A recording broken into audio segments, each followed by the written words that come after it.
High viewers, আসসালামু আলাইকুম। Welcome to my channel Anamika diary. তো বেশি কথা না বলে আজকে আমাদের পর্ব শুরু করি। ক্ষততে মলম লাগানোর শেষ তোর, নাও মাই টার্ন আমার ক্ষত আপডেট করার। ইউয়ান বাক্য শেষ করে ঠোঁটের কোণে একটা পৈশাচিক হাসির রেখা টেনে দামিয়ানের হাত থেকে শক্ত টান মেরে হেক্সিসেলের বোতলটা নিয়ে নেয়। পুরো বোতলের তরলটাই রোজের শরীরের মধ্যে ঢেলে দেয়। ইভানের এমন কর্মকাণ্ডে দামিয়ান ইভানের উপর বিরক্ত হয়ে রোজের কাছে যেতে নিলেই ইভান দামিয়ানের বুকের উপর হাত রেখে থামিয়ে দেয়। তারপর রোজের উপর হিংস্র দৃষ্টি ফেলে বলে, ক্ষত কি শুধু ঠোঁটে নাকি পুরো শরীরেই? তো তা বাদ থাকবে কেন? আর দামিয়ান, তোর তো দেখছি এই নষ্ট জিনিসের উপর দরদ বেশি। ইউজ করা মাল রিকের বন্ধু হয়ে তোর সাথে যায় না। It's does not suit on you. ছি রিক, তুই রোজের ব্যাপারে এভাবে বলতে পারিস না। ইভান কিছু বলার আগেই রোজ মাথা চেপে ধরে চিৎকার দিয়ে ওঠে, চুপ করুন আপনারা, দয়া করে চুপ করুন আপনারা, দয়া করে। রোজ ঠোঁট জোড়া উল্টিয়ে কেঁদে সিঁড়ি দিয়ে রেলিংয়ে হাত ঠেকিয়ে মার্বেল ফ্লোরে বসে পড়ে। কদিন যাবৎ ঠিকমতো খাবার না খাওয়ার ফলে পুরো শরীর জীর্ণশীর্ণ হয়ে দুর্বল হয়ে পড়েছে রোজের। কি করে বা খাবে মেয়েটা? গলা দিয়ে পানিই নামে না ঠিকমতো। রোজের চোখ জোড়া ঝাপসা হয়ে আসছে। মুহূর্তেই চোখের সামনে সব কিছু অন্ধকার হয়ে এসে রোজ বেহুশ হয়ে ফ্লোরে লুটিয়ে পড়ার আগেই দামিয়ান ইভান দুজনেই এসে রোজকে দুপাশ দিয়ে ধরে ফেলে। ইভান দামিয়ানের দিকে অগ্নিদৃষ্টি নিক্ষেপ করতেই দামিয়ান রোজকে ছেড়ে দেয়। তার পরপরই ইভান রোজকে কোলে তুলে নিয়ে বেডরুমের দিকে পা বাড়ায়। রোজ অর্ধখোলা চোখ দিয়ে কাঁপা কাঁপা গলায় বলতে থাকে, নামিয়ে দিন, আপনার স্পর্শে ঘেন্না হয় আমার, আমার বমি আসে। ইভান রোজকে বিছানায় শুইয়ে দেয়। তারপর রোজের মুখের কাছে মুখ নিয়ে গরম নিঃশ্বাস ফেলে। রোজ মুখ ফিরিয়ে নিল। ইভান রোজের থুতনিতে দু আঙুল ছুঁয়ে ঠোঁট কামড়িয়ে বলে, বমি আসে? আমার ফ্রেশ ডিএনএ যে এত তাড়াতাড়ি ওয়ার্ক করবে তা তো জানতাম না। আনবিলিভেবল। ছি, আপনার যদি বিন্দুমাত্র লজ্জা থেকে থাকে রুম থেকে বের হয়ে যান, আমায় একটু একা থাকতে দিন। নো বেব, তোর পিলসগুলো অনেক হট লাগছে। ভয়ে কাঁপতে থাকলে আমার আরও ফিল আসে, ক্রেভিংস হয়। ইভান রোজের মুখের দিকে নেশালো দৃষ্টি ফেলে অগ্রসর হয়ে চুমু খেতে নিলেই রোজ ইভানকে সজোরে ধাক্কা মারে। ইভান রোজের দুহাত চেপে ধরে রোজের ঠোঁটে ওষ্ঠ মিলিয়ে দেয়। ইভানের এমন জোরপূর্বক হিংস্র দানবীয় আচরণগুলো রোজকে দগ্ধ দাবানলে ছুঁয়ে পুড়িয়ে মারা হতো। রোজের চোখ বেয়ে নোনা জল গড়িয়ে পড়তে থাকে, ছটফট করতে থাকে, তাও ছাড়া পায় না। ইভান রোজের আঙুলের ভাঁজে আঙুল ঢুকিয়ে ঠোঁট ছেড়ে ঘাড়ে ওষ্ঠ ঠেকাতে যাবে, তখনই রোজ ঠোঁট উল্টিয়ে থুতু ছুঁড়ে মারে ইভানের মুখে। ইভান মুখ সরিয়ে চোয়াল শক্ত করে রোজের গালে চড় বসিয়ে দেয়, এতটাই জোরে আর তীব্রভাবে যে রোজের নাক বেয়ে রক্ত বেরিয়ে আসে। গালে 5 আঙুলের ছাপে লাল হয়ে ফুটে উঠতেই রোজ হাউমাউ করে কেঁদে ওঠে। এতটাই যন্ত্রণা হয়েছে যে হৃৎপিণ্ড ছিঁড়ে প্রাণ পাখিটাও বুঝি এক্ষুনি বেরিয়ে আসবে। ইভানের বুক রাগে গজগজ করতে করতে ওঠানামা করতে থাকে। বুনো ষাঁড়ের মতো নিঃশ্বাস ছাড়তে ছাড়তে বলে, তোর সাহস কত বড়, তুই রিক চৌধুরীর উপর থুতু দিস? তোর ওই থুতু দেওয়ার জিভটা টেনে ছিঁড়ে ফেলতে আমার ন্যানো সেকেন্ডও লাগবে না। ইভানের রাগ তীব্র আকার ধারণ করতেই ইভান বেডশিটে জোরে ঘুষি মেরে রোজের মাথার পিছনের চুল খামচে ধরে। রোজের ঠোঁটের ফাঁক গলিয়ে আহ শব্দটা বেরিয়ে আসার আগেই ইভান দাঁতে দাঁত পিষে তীক্ষ্ণ দৃষ্টি নিক্ষেপ করে তাচ্ছিল্য করে বলে, কি বলেছিলি? আমার ছোঁয়া তোর ঘৃণা হয়? ঠিক আছে, ছুঁড়ে ফেলে দিই রাস্তায়। রিক চৌধুরী একবার তোকে ছুঁড়ে রিক যদি একবার তোকে ছুঁড়ে ফেলে দেয় না, তোর ঠাঁই ওই রাস্তার ডাস্টবিনেই হবে। কে নিবে তোকে? আমায় ঘৃণা করিস? করতে থাক, তাতে আমার পাল্টো ছেড়ে যাবে না। তবে মাইন্ড দ্যাট, বাহিরের দুনিয়ায় একবার পা দিয়ে দেখ, রাস্তার কুকুর ছিঁড়ে খাবে তোকে। ইভানের বলা প্রত্যেকটা তিক্ত সত্য কথাগুলো রোজের বুকে তীরের মতো বিঁধল। নিঃশ্বাসটা আটকে আটকে আসছে। বুকের মধ্যে হাত রেখে অঝরে কাঁদতে থাকে। শ্বাসকষ্ট শুরু হয়ে যায়, প্যানিক অ্যাটাক হওয়ার উপক্রম। ইভান হনহনিয়ে বিছানা ছেড়ে উঠে বাথরুমে থেকে ফ্রেশ হয়ে একটা কালো রঙের শার্ট পরে নেয়। শার্টের হাতা গুটিয়ে রোজের দিকে দৃষ্টি ফেলতেই দেখে রোজ বিছানার উপর বসে হাঁটু গুজে কেঁদে চলেছে। কোমর অবধি লম্বা চুলগুলো বিছানায় রুক্ষ হয়ে ছড়িয়ে ছিটিয়ে পড়ে আছে। ইভান বাঁকা হেসে ক্যাবিনেটের ড্রয়ার খুলে একটা বন্দুক হাতে নিয়ে রোজের কাছে গিয়ে শক্ত থাবায় রোজের হাত চেপে ধরে ফেলে। রোজ বিছানার চাদর খামচে ধরে পিছিয়ে যেতে নিলে ইভান রোজের দু পা ধরে হ্যাঁচকা টানে নিচের দিকে টেনে এনে রোজের কোমরে হাত রেখে উচ্চস্বরে বলে ওঠে, চল। ইভানের চিৎকারে রোজ আটকে ওঠে। মুখ দিয়ে টু শব্দও বের হচ্ছে না তার। গলা শুকিয়ে কাঠ হবার উপক্রম যেন। কত বছর পানি পান করে না এমন একটা অবস্থা। ইভান রোজের হাত ধরে টানতে টানতে রুম থেকে বের হয়ে যেতে থাকে। রোজ শত চেষ্টা করলেও সিংহের থাবা থেকে বের হতে পারবে না। তা হবেই, তাই নিথর দেহটা নিয়ে সামনে পা ফেলতে থাকে। ইভানের চোখ ততক্ষণে রক্তিম বর্ণ ধারণ করে ফুলে উঠেছে। রোজ যে ঠিকমতো হাঁটতে পারছে না সেদিকে কোনো দৃষ্টিপাত না করেই ইভান জোরপূর্বক রোজকে টেনে সিঁড়ি বেয়ে নিচে নামাতে থাকে। ডাইনিং স্পেসেই সোফায় বসেছিল দামিয়ান লারা। তাদের এভাবে আসতে দেখে দামিয়ান লারা বসা থেকে উঠে দাঁড়িয়ে পড়ে। তারা ইভানের রাগের কারণ বুঝতে না পারলেও ইভান যে রেগে গেছে ঠিক কতটা ভয়ঙ্কর রূপ ধারণ করতে পারে তা জানা আছে। দামিয়ান একবার রোজের দিকে তো আরেকবার ইভানের দিকে তাকায়। রোজের জন্য মায়া হতে থাকে। সে এখন চাইলেও রোজকে ইভানের কাছ থেকে বাঁচাতে অক্ষম। ইভানকে রোজের হাত ধরে থাকতে দেখে লারা সামনে এসে তাদের পথ আটকিয়ে দাঁড়িয়ে পড়ে।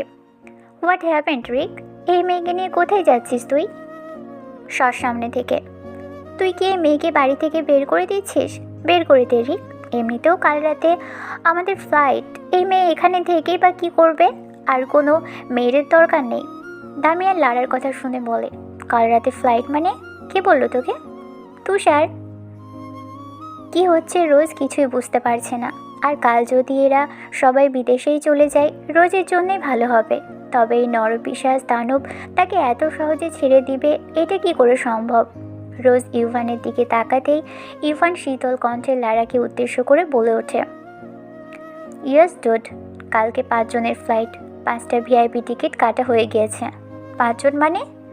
ইভান কোনো প্রত্যুত্তর না দিয়েই লারাকে পাশ কাটিয়ে হনহনিয়ে বড় বড় পা ফেলে রোজকে নিয়ে বেরিয়ে পড়ে। মার্সিডিজ গাড়ির সামনে এসে রোজকে ঠেলে গাড়ির মধ্যে বসিয়ে দেয়। রোজ নির্বাকের মতো গাড়িতে বসে। ইভান গিয়েই গাড়ির ড্রাইভিং সিটে বসে তীক্ষ্ণ ঝাঁঝালো কণ্ঠে রোজকে সিট বেল্ট বাঁধতে বলে। রোজ সিট বেল্ট লাগানো মাত্রই ইভান গাড়ি হাই স্পিড দিয়ে ঢাকা গুলশানের উদ্দেশ্যে রওনা হয়। যেহেতু শ্যাডো প্যালেস পুরনো ঢাকায় অবস্থিত তাই ইভানের বেশি সময় নষ্ট করতে চায় না। ইভানের মার্সিডিজটা সোজা এসে থামায় তুর্য হাউসের সামনে। হঠাৎ করে ব্রেক কষায় রোজ হুমড়ি খেয়ে সামনের দিকে ঝুঁকে গেলেও সিট বেল্টের কারণে বেঁচে যায়। গাড়ির জানালা দিয়ে চোখ ফেলতেই রোজ দেখে তার বাড়িতে নিয়ে এসেছে ইভান তাকে। কিন্তু কেন? তাহলে কি ইভান সত্যি সত্যি রোজকে রেখে ডেনমার্ক চলে যাবে? কিন্তু রোজ তো তার বাবার কাছেও যেতে চায় না। তুর্য হাউসে পা রাখতে চায় না সে। ইভান এসেই গাড়ির দরজা খুলে রোজকে টেনে বের করে সামনে এনে দাঁড় করায়। রাগ নিয়ন্ত্রণ আনার বৃথা চেষ্টা চালিয়ে ইভান রোজের হাত ছেড়ে দেয়। গাড়িতে পিঠ ঠেকিয়ে দাঁড়িয়ে কপাল ছুঁই ছুঁই চুলগুলো ব্যাক ব্রাশ করতে করতে গম্ভীর কণ্ঠে রোজকে বলে ওঠে, নাও গো, যা। মানে? কথা কি কম বুঝিস? তোর বাড়িতেই তো তোকে নিয়ে এলাম, যাব না। ইভান বাঁকা হাসলো। এই একটাই সুযোগ আমার হাত থেকে বাঁচার। আমার কাছে থাকলে যে তোর কি হাল হবে তা নিশ্চয়ই বুঝতে অসুবিধা হয়নি এতদিনে। তিলে তিলে শেষ করে দিব। এতদিন যা দেখেছিস তা কেবলমাত্র ঘূর্ণিঝড় শুরু হবার আগের হালকা হাওয়া। রোজ নিঃশ্বাস চেপে জামা খিঁচে ধরে দাঁড়িয়ে আছে। ইভান ঠিক কী চাইছে রোজের মাথায় ঢুকছে না। ইভানের দিকে চোখ তুলে তাকাতেই দেখতে পাই ধূসর রঙা চোখ জোড়া তার দিকেই দৃষ্টি নিক্ষেপ করে রেখেছে। চোখের পাতা বিন্দু পরিমাণও নড়ছে না। কেমন অদ্ভুত, একেবারেই স্থির। ইভান এক হাত উপরে উঠিয়ে হাতের 10 আঙুল দেখিয়ে রোজকে বাক্যে ছুঁড়ে মারে। তোর হাতে 10 মিনিট আছে, নিজের বাড়িতে ভিতরে যা। যাওয়ার পর যদি তুই 10 মিনিটের বেশি থাকতে পারিস, আমি ইভান রিক চৌধুরী কথা দিলাম কাল নয় আজকের ইমার্জেন্সি ফ্লাইটে ডেনমার্ক চলে যাব। আমায় না ঘৃণা করিস? আমার এই দানবীয় মুখটা আর দেখতে পাবি না। আর যদি না পারিস, তোকে আমার বানানো দাবানলে সারা জীবন পড়তে হবে। ভিতরে গিয়ে যদি খুব বেশি কষ্ট হয়, নিজের পাসপোর্ট ব্যাগ গুছিয়ে বেরিয়ে আসতে হবে আমার কাছে। দেন কালকের ফ্লাইটে আমার সঙ্গে ডেনমার্ক যাবি তুই। না হলে, না যেতে চাইলে কিভাবে নিতে হবে তা আমি হাড়ে হাড়ে টের পাবো তোকে। নাও গো, ইউ হ্যাভ অনলি 2 অপশন। ইভানের শেষের কথাটুকু বারবার কানে বাজতে থাকে রোজের। বুকটা মুচড়ে ওঠে। এতদিন যা যা হয়েছে, রিক নামক নরপিশাচটা তার সাথে যা যা করেছে সব কিছু মনে করতে লাগলো। হাত দিয়ে চোখে জল মুছে জীবনটা নতুন করে সাজানোর সিদ্ধান্ত নিল। রোজ এটাই সুযোগ, যা হয়েছে ভুলে যা। একবার বাড়িতে গিয়ে নিজের বেডরুমে ডোর লক করে বসে থাকবে কয়েকদিন, নিজেকে মানসিক প্রিপেয়ার করে তারপর যা করার করবে। এসব নানা চিন্তা রোজের মাথায় বিচলন করতে থাকে। রোজ পিছিয়ে হাঁটতে শুরু করে। তুর্য হাউসের দিকে দৌড় দেওয়ার আগেই আরেকবার পিছন ঘুরে ইভানের দিকে তাকিয়ে নেয়। দেখে না ইভান পিছন পিছন আসছে না। স্থির হয়ে গাড়িতে হেলান দিয়ে দাঁড়িয়ে তাকিয়ে দেখছে। রোজ স্বস্তির নিঃশ্বাস ফেলে বাড়ির ভিতরে প্রবেশ করে। ভিতরে প্রবেশ করে সোজা সিঁড়ি বেয়ে নিজের বেডরুমে যাওয়ার উদ্দেশ্যে পা বাড়ায়। নিজের বাবার সাথে তার আর কোনো কথা নেই, বলবে না সে, নিজের মতো বাঁচবে। তবে রোজের ভাবনাগুলো হয়তো বা চিরস্থায়ী হলো না। ভাগ্যের চাকা দ্বিতীয়বারের মতো তখনই ঘুরে গেল যখন দেখল তার বাড়িতে তার ডাইনিং স্পেসে তারই বেস্ট ফ্রেন্ডকে তার বাবার সাথে বসে খাবার খেতে দেখতে পায়। তিশা তার ছোটোবেলার বান্ধবী। মেয়েটার মা বাবা ছিল না, চাচা চাচির কাছে মানুষ হয়েছে। যদিও রোজ তার ব্যাকগ্রাউন্ডের সাথে ম্যাচ না হলে কারোর সাথে মিশতো না, ইগো নিয়েই চলতো। তবে তিশার সাথে ছোটোবেলা থেকেই একসাথে স্কুল কলেজ পার হয়েছে। রোজ তিশাকে টাকা পয়সা দিয়ে অনেক হেল্পও করেছে। নিজে যখন যা কিনতো তা আলাদা করে তিশার জন্যেও কিনতো। রোজ পিছিয়ে এসে ডাইনিং টেবিলের কাছে এসে দাঁড়ায়। রোজকে দেখে ইমরান চৌধুরী চেয়ার ছেড়ে উঠে দাঁড়িয়ে বলেন, রোজ তুমি? ইভান কই? রোজ একবার নিজের বাবার দিকে তাকায় তো একবার তিশার দিকে। বাবার প্রশ্নের জবাব না দিয়ে উল্টো তিশার দিকে প্রশ্ন ছুড়ে দেয়, তুই এখানে? আমি নেই এসে দেখেও এত আয়েশ করে খাবার গিলছিস? আমার কথা মনে পড়েনি বুঝি?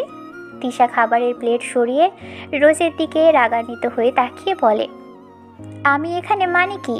এটা এখন থেকে আমারও বাড়ি, আমার স্বামীর বাড়ি। আমি এখন থেকে তোর সৎমা। তোর বাবার বাক্য শেষ করার আগেই রোজ একটা চর বসিয়ে দেয় তিশার গালে। রোজের নিঃশ্বাস বন্ধ হয়ে যাবার উপক্রম। কি যা তা বলছে এ মেয়ে? সবাই কি তামাশা পেয়েছে নাকি তাকে নিয়ে? যা যা খুশি তাই করে চলেছে। রোজ রাগে ঘৃণায় তৃষাকে আরও কয়েকটা চর মারতে নিলেই রোজের বাবা তার সামনে এসে দাঁড়ায়। রোজ চোখ বড় বড় করে নিজের বাবার দিকে তাকিয়ে বলে, পাগল হয়ে গিয়েছে এই মেয়ে, কি যাতা করছে, কি যাতা বলছে? তুমি কিছু বলছো না কেন? এত বড় সাহস! দুধ কলা দিয়ে কি আমি এতদিন কালসাপ পুষেছি? বমি আসছে আমার, সর বলছি। তিশা যা বলেছে সব সত্যি। আমরা বিয়ে করেছি, পাগলামো করা বন্ধ করো। তোমাদের সম্পর্ক এখন শুধু বন্ধুত্বপূর্ণ নয়। তুমি আমার ওয়াইফের গায়ে হাত তুলতে পারো না। আমি ইভানকে কল করছি, ও যেন তোমাকে নিয়ে যায়। ওয়েট, কোনো সিন ক্রিয়েট করো না। রোজের পুরো শরীর যেন জমে যাবে এক্ষুনি। মাথাটা বহু বহু করে ঘুরছে, কলিজাটা পুরো ছাই হয়ে যাচ্ছে। ঘৃণা পুরো শরীর গা শিউরে উঠছে। এগুলো কি সব তার জীবনের দুঃস্বপ্ন নাকি? সে কি কোনো নাইটমেয়ারের মধ্যে আছে? বাবা আর বেস্ট ফ্রেন্ড এর কুকর্ম দেখে ঠোঁট উল্টিয়ে কেঁদে ওঠে। মুখ দিয়ে আর একটা শব্দও বের হবে না তার রোজের। আর এক মুহূর্ত এখানে থাকলে রোজ মরে যাবে। হাত উঁচিয়ে নিজের বাবার দিকে অশ্রু ভরা চোখে তাকিয়ে কাঁপা কাঁপা গলায় বলে, কল করার প্রয়োজন নেই। খোদা যেন আমার মরা মুখটাও আর আপনাকে না দেখাই, এই কামনাই করি। রোজ আর এক মুহূর্ত দেরি না করে নিজের বেডরুমে যাওয়া তো দূর, এক দৌড়ে বাড়ির বাহিরে বেরিয়ে এসে পড়ে। গেটের কাছে এসে অঝরে কাঁদতে থাকে, বুকের মধ্যে হাত রেখে শ্বাস নিয়ন্ত্রণ করার চেষ্টা করতে থাকে। গেটম্যান রোজকে এভাবে কাঁদতে দেখে জিজ্ঞেস করে, কি হয়েছে ম্যাম? তো তোমাদের ম্যাম মরে গেছে ইউসুফ। রোজকে বেরিয়ে আসতে দেখে ইভান বাঁকা হাসে, ফোন বের করে টাইম দেখে ফিসফিস করে বলে, 7 মিনিটও টিকতে পারলি না, আফসোস। ইভান এগিয়ে এসে রোজের কোমর জড়িয়ে ধরে আরেক হাতে শক্ত করে গাল চেপে ধরে বলে ওঠে, ডোন্ট ক্রাই ডার্ক রোজ। এই তুই কাঁদছিস কেন? কাঁদবি না, তুই শুধু রিকের জন্য কাঁদবি, আর কারোর জন্য না। আমি কাঁদাবো তোকে, আর কারোর অধিকার নেই, কারণ নেই। লাভার হেট ইভেলিনা দুর্য, পর্ব 8। ডোন্ট ক্রাই ডার্ক রোজ। এই তুই কাঁদছিস কেন? কাঁদবি না, তুই শুধু রিকের জন্য কাঁদবি, আর কারোর জন্য না। আমি কাঁদাবো তোকে, আর কারো অধিকার নেই, কারণ নেই। চল। ইভান এলোপাতাড়ি রোজের চোখের পানিগুলো হাত দিয়ে মুছতে শুরু করে। এই মেয়ে অন্য কারোর জন্য কেন কাঁদবে? এসব ইভান কখনো সহ্য করবে না, ইহকালেও না। ইভানের হাতের তালু স্পর্শে রোজের চোখের কাজল লেপটে গিয়েছে। ইতিমধ্যে রোজ প্যানিক অ্যাটাক করতে শুরু করে, হাত পা অনবরত কাঁপতে শুরু করে, নিঃশ্বাস আটকে শ্বাসকষ্ট শুরু হয়ে গিয়েছে। বিগত কদিন যাবতের ট্রমার আর আজ বজ্রঘাতের ন্যায়ের জঘন্য সত্যের মুখোমুখি হয়ে দুনিয়াটা এখন রোজের কাছে নরক যন্ত্রণা থেকে কম মনে হচ্ছে না। হয়তোবা আজকের পর থেকে রোজ মনে কখনো কারোর প্রতি বিশ্বাস ভালোবাসা জন্মানো তো দূরে থাক, ছায়া মারাতেও 10 বার ভাববে। ইভানের বলা তিক্ত সত্যটা মস্তিষ্ক বারবার ঘূর্ণিপাক খেতে থাকে। ইভানকে ছাড়া তার কোনো যাওয়ার জায়গা নেই। ইভানকে ছাড়া তোর জায়গা রাস্তার ডাস্টবিনে হবে, রাস্তার কুকুর ছিঁড়ে খাবে। রোজের গলা দিয়ে আর শব্দ বের হতে চাইলেও এখন আর ফুপিয়ে ফুপিয়ে কেঁদে উঠতে পারছে না। অশ্রুসিক্ত নয়নে ইভানের দিকে দৃষ্টি ফেলে। ইভান এতটাই শক্ত করে রোজের হাত চেপে ধরে আছে যে ইভানের হাতের গিট সাদা হয়ে উঠেছে। রোজ আচমকা ইভানের শার্টের মাথা গুজে দিতেই ইভান হালকা নড়ে ওঠে। পিছনে পা ফেলে সরে যেতে নিলেই রোজ ইভানের পা আঁকড়ে ধরে মাটিতে বসে পড়ে। ইভানের পা ধরে বড় শ্বাস টেনে টেনে আকুতি ভরা মুখ নিয়ে বলে ওঠে, আপনার দুটো পায়ে পড়ি, আমাকে আমার মতো বাঁচতে দিন, একটু শান্তি চাই, মরে যাব আমি, একটু করুণা করুন। আপনি আমায় এনজিওতে দিয়ে আসুন, আমি সেখানে থাকবো, দয়া করুন। আমাকে shelter home for the destitute রেখে আসুন। আপনি অনেক মেয়ে পাবেন, আমাকে তো এখন আর দরকার নেই, চাহিদা মিটিয়ে নিয়েছেন শেষে। তাহলে আর কি, আমি আমি একটু থাকতে চাই একা। রোজের প্রত্যেকটা কথা ইউভান মনোযোগ সহকারে শুনল। ঘাড় কাত করে রোজের দিকে চোয়াল শক্ত করে তাকালো। মুহূর্তেই পা দিয়ে রোজকে ঠেলে সরিয়ে রোজের সামনে হাঁটু গেড়ে বসে হাতের বন্দুক দিয়ে রোজের কপালের উপর পড়ে থাকা বেবি হেয়ারগুলো সরিয়ে রোজের ঠোঁটে চুমুক খেতেই অগ্রসর হলেই রোজ মাটি আঁকড়ে পিছিয়ে যেতে নেয়। তখনই ইভান হ্যাচকা টানে রোজের পনিটেল করা রাবার খুলে চুলগুলো খুলে দেয়। রোজের কোমর জড়িয়ে ধরে দুহাতে রাবার দিয়ে বেঁধে সোজা কোলে তুলে গাড়ি থেকে হাঁটা শুরু করে। রোজ ইভানের কোলের মধ্যেই হাত পা ছুটতে থাকে। ইভান গম্ভীর কণ্ঠে বলে ওঠে, না মিটেনি চাহিদা, মিটেনি চাহিদা, মিটবেও না, ইহকালেও না। আমি আবার এক জিনিস বারবার টেস্ট করি না, তবে তোর মধ্যে আলাদা একটা ফ্লেভার আছে। সো এসব ইউজলেস কথা মুখে আনলে চোখের সর্ষে ফুলের বদলে শুধু রিক দেখবি। ইভান গাড়ির ব্যাক সিটের ডোর খুলে ছুঁড়ে ফেলে রোজকে। রোজ শুকনো ঢোক গিলে নিঃশ্বাস আটকে ইভানের উদ্দেশ্য বুঝতে পেরে নিজেকে মানসিক প্রস্তুত করতে থাকে। চোখ বেয়ে অনবরত জল গড়িয়ে পড়ছে। রোজ চাইলেও এখন এই নরপিশাচ থেকে নিজেকে বাঁচাতে পারবে না ভেবেই কলিজাটা মোচড় দিয়ে ওঠে তার। ইভান রোজের আস্তে আস্তে রোজের দিকে ঝুঁকতেই রোজ আটকে রাখা নিঃশ্বাস ছেড়ে বড় বড় শ্বাস টানতে থাকে। ইভান রোজের গালে হাত রেখে অধরে আঙুল ঠেকিয়ে রোজের কানের কাছে মুখ এনে ফিসফিসিয়ে ঠোঁট কামড়িয়ে হেসে উঠে বলে, ইস, ইংলিশ মুভির কিসের সিন থেকেও তোর নিঃশ্বাসের শব্দ বেশি অশ্লীল। রোজ চোখ মেলে তাকানোর আগেই ইভান গাড়ির ডোর লাগিয়ে ড্রাইভিং সিটে বসে কার স্টার্ট দিয়ে দেয়।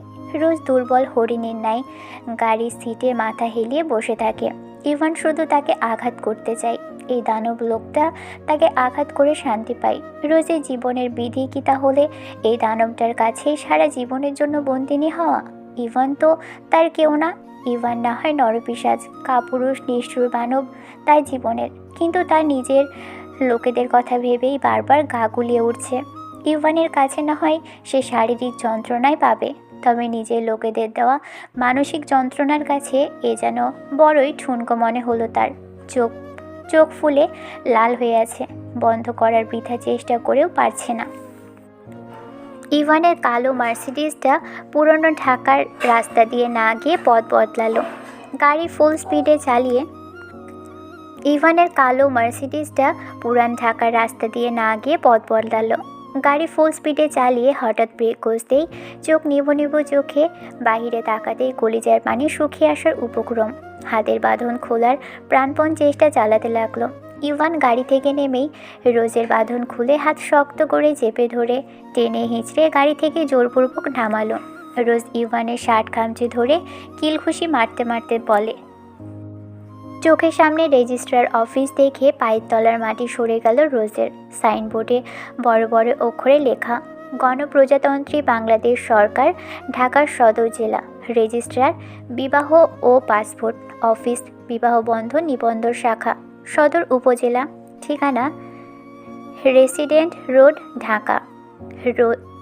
রোজের পা দুটো অবশ হয়ে আসে। সামনে এগোনোর বিন্দু পরিমাণ বোধশক্তি নেই। ইভান কি চায়, কেন করছে এমনটা তার সাথে? সে কি কোনো মোমের পুতুল? বিয়ের মতো পবিত্র জিনিসকে কেন নিজের নোংরা খেলার গুটি বানাতে চাইছে? ইভান রোজকে এক প্রকার জোর করেই টানতে থাকে। রোজ না পারছে নিজেকে ছাড়াতে, না পারছে চিৎকার করে উঠতে। পুরো শরীর জমে বাকরুদ্ধ হয়ে গিয়েছে রোজ।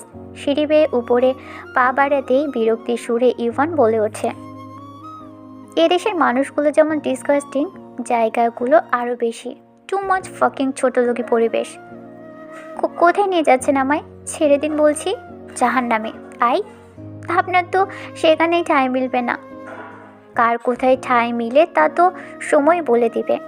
ইভান দোতলার রুমে ঢুকেই রোজকে চেয়ারে বসিয়ে দেয়। সেখানে আগে থেকেই তুষার ছিল। তুষারকে দিয়ে ইভান সব ব্যবস্থা করে রেখেছে। লয়ার আর কাজী পাশেই বসা। ইভান রোজকে বিয়ে করতে নিয়ে এসেছে রেজিস্ট্রার অফিসে। ইভান যদিও বিয়ের ব্যাপারে বিশ্বাসী না, শুধুমাত্র রোজকে নিজ। গল্পটি কেমন হয়েছে অবশ্যই আপনারা কমেন্ট করে জানাবেন। পরবর্তী পর্বের জন্য অপেক্ষা করুন এবং আমাদের চ্যানেলটি সাবস্ক্রাইব করে আমাদের পাশেই থাকুন। ধন্যবাদ। আল্লাহ হাফেজ।